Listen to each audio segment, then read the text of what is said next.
Hello. On this rather cold British afternoon at -4 degrees, just going to make a quick video about a very simple accessory I like to use, and it's so easy you can get hold of one for even less money than the cheap and simple floor ceiling ball, and I call it a balance stick.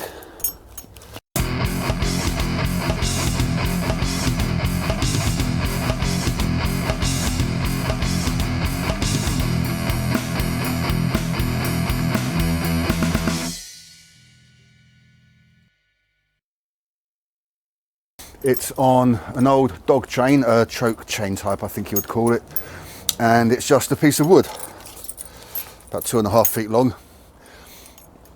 I actually put this up here for this purpose, and that's to use with a sword because it gives you something that's moving to aim for, and that allows you to evaluate how quick you be with it and what it's like to move it, rather than just cutting bottles or something, or stabbing tyres when the target isn't moving. It's hardly a very realistic way to train, but that said, if you get involved in HEMA, you soon learn there's no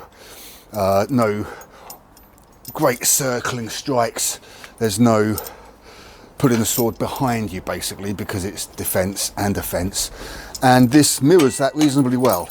Anyway, that's off the subject. I was going to make a video about a couple of very cheap windlass military swords today, but it's nearly dark now and it's no good looking at swords in the dark, so I'll do that another day. I've also been using this more often without swords. It's not going to substitute for a heavy bag for producing power. You're not necessarily punching it. You can also just use your gloves to block. I find it useful for that. Of course, blocking without gloves on is a very different matter. Some people go a bit far and say you've got big pillows on your hand that'll absorb things. I don't take that approach. You can still do a lot of the same things without gloves on. But when both people are wearing gloves in particular, it's not so much the softness I think that matters, but you've got a much bigger area. You look at what you're blocking with here and what you're blocking with here.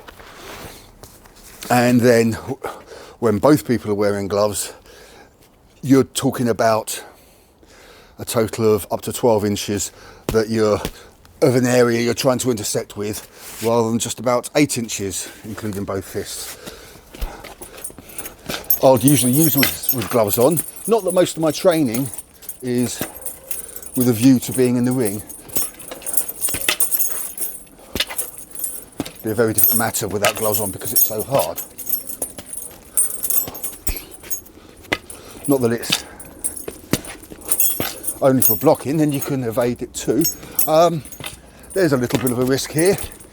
If you were worried, you could put on some of those clear plastic gardening protection goggles or something like that. But I do this often.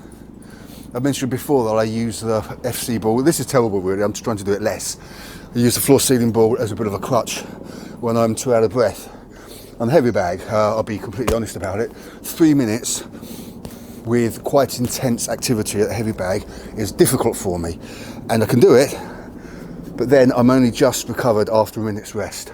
Whereas using bag and ball, I can go on for 9 minutes easily, probably about half at each, and you recover while on the ball. Very good way to work your system and potentially to lose fat if you get really out of breath, and then do something light. It's a kind of interval training, of course. But similarly to with the FC ball, I use this quite a lot because it's something to do that's lighter than hitting the heavy bag. You can mimic things you do on the bag. I won't reposition the camera, but let's just say using this tie, just got straight hook and uppercut. You can come and do that. Big helicopter going overhead. You can come and do that. Do the same movement on this and see how different it is. So it's nice and straightforward, straight hook, uppercut. It's a very different matter when it's moving away from you. I'm not saying it's moving in the manner that a person moves, but at least it is moving and it gives you something extra to think about. So I've got the straight couldn't even hook because the way it was moving.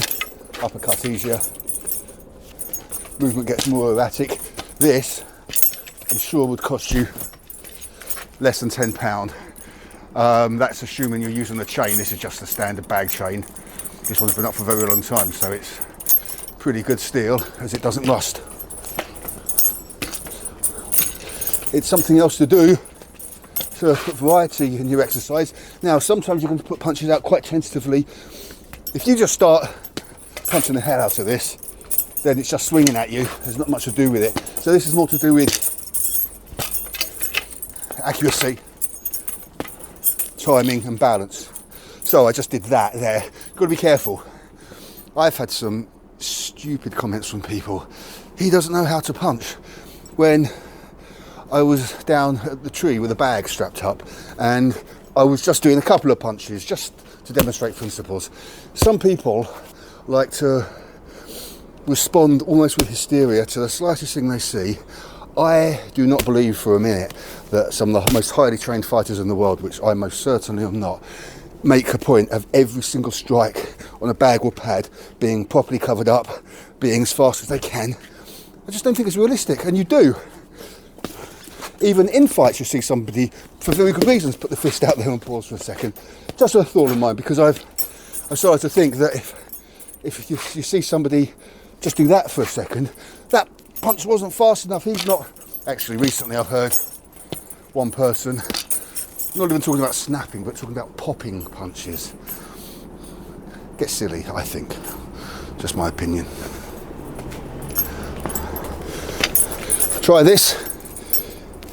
If you haven't got a stand, hang it from a tree. You could even, in theory, have a bit of rope with you if you go jogging into the woods or something like that. I used to ride bikes in the woods a lot, and I do think, I haven't tried it yet, but I do think about some of the possibilities of looking for things you could improvise in the woods for combat training. Obviously, sprinting up hills is a very good one for that, but I wonder what else I can find. Have to have a look one of these days, but I might do that when it's a little bit warmer because it's very cold today. That's it, the balance stick. And there is one more thing I want to talk about very briefly. Sometimes you see something online that's so stupid it makes you feel a bit angry, and you need to talk to somebody else about it as a form of catharsis. And I wondered if I might make a video about this, but seeing as I'm not making the sword video I planned for today, then I thought I'll mention this briefly. It was on Chris Pontius's YouTube channel. I like Chris Pontius. He's perhaps one of the wisest of the whole Jackass TV crew. He can be quite funny. Yeah, he's definitely one of the funniest. In a piece, in an interview with Jeff Tremaine, he likes to get knives out and he's interested in knives. I wonder when he's going to discover how much more interesting swords are. But just for a minute, he referred to his grapple knives. Never heard of them. And I was horrified at what unfolded before my eyes. He got out these couple of knives, like 3-inch bladed knives, and obviously it's there in the name. You're supposed to hold them, and the idea is you go behind somewhere and then stab them like this behind, as Pontius demonstrates. It's the stupidest thing I've heard in my bloody life.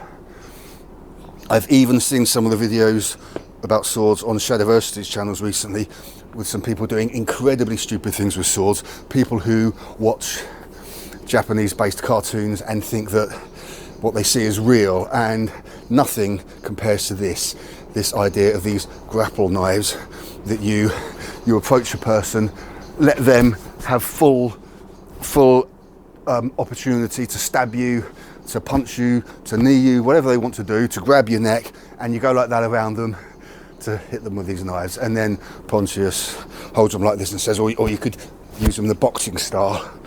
Pontius has been a martial artist. We know that he's trained in Muay Thai. He's mentioned it. Don't think he did it much, because you see some of the things he does. He talked about it in such a way, and I'm always suspicious when people say, oh, I did that for 2 to 6 months, something like that. You might confuse 4 to 6 months, but you know if you did it for 2 months or 6 months. Can't remember exactly what he said about Muay Thai, but it wasn't very convincing.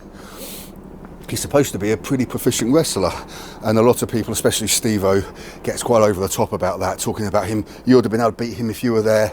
He's only an ex-college wrestler. Not suggesting that he isn't competent, but there's a lot of people out there who are a lot more formidable physically than Chris Pontius. They overinflate it. But anyway, that's all beside the point. I'm rambling, as I do. The idea of grapple knives, it's the stupidest thing ever to cross over from fiction into people's imagining of what can happen with combat, with weaponry in the real world, and it should be banished. It should be completely removed from the internet and from the popular consciousness. That's it then. Barehanded, you can do it with your fists, with your palms. Now, that might not be too bad an idea for practice when you might want to block something. I don't want to punch this. It's not that bad, but on a cold day, I'm not going to punch it very hard because everything hurts a little bit more when you're very cold. Yes, that was a bit sore. Elbows, not so bad, but it's enough that if you catch it with the wrong part, it's hard enough. If you catch it with the wrong part, it's going to hurt. Because it's balancing, this side, of course, always moves in reaction to this side, unlike the implement I had on the punch bag, which incidentally is still here. And when one moves, you can't predict what the other one's going to do. But it's not so with this stick. It's a little bit easier and therefore a little bit safer. It's such a simple thing, but I think it's good. Of course, you can kick it too. I can't side kick to that height. But it gets you thinking about moving in different ways and responding in different ways. And I think that will do. Give it a try if you like to train with things. That's it for today. It's getting dark, it's getting cold. My name's Mark. Thanks for watching. Cheers. See you next time.